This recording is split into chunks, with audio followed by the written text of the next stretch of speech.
Der Stress ist weg, der Boss ist nicht da, er ist eine Zeit lang fort.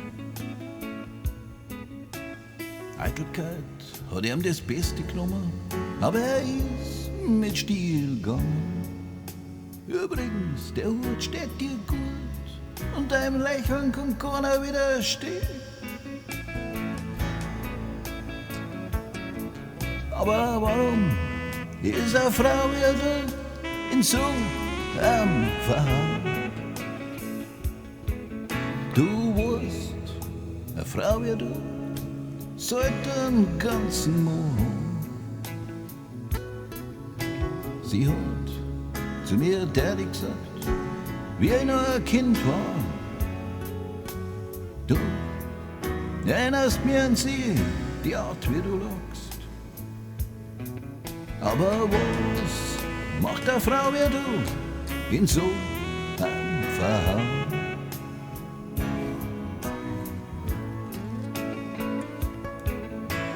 Du weißt, eine Frau wie du sollte daheim sein. Da gehst du hier zum netten Mann. Wir wissen nicht, was falsch gelaufen ist. Aber was macht eine Frau wie du in so einem Verhau? Du weißt, du kannst dir einen Namen machen, aber du hörst nur quietschende Reifen. Kann das die schönste Frau sein?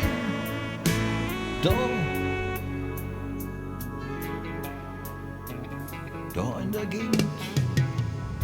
Neuigkeiten sind bekannt, nur bevor du zu dir reingehst. Das Haus von deinem Vater oder ein Haufen Zimmer.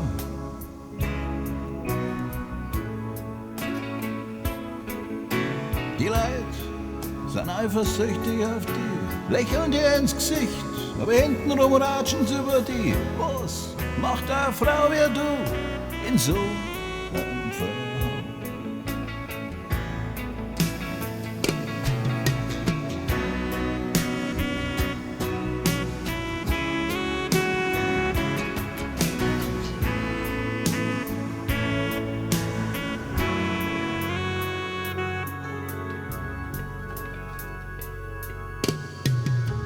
Sie sagen, Patriotismus ist alles.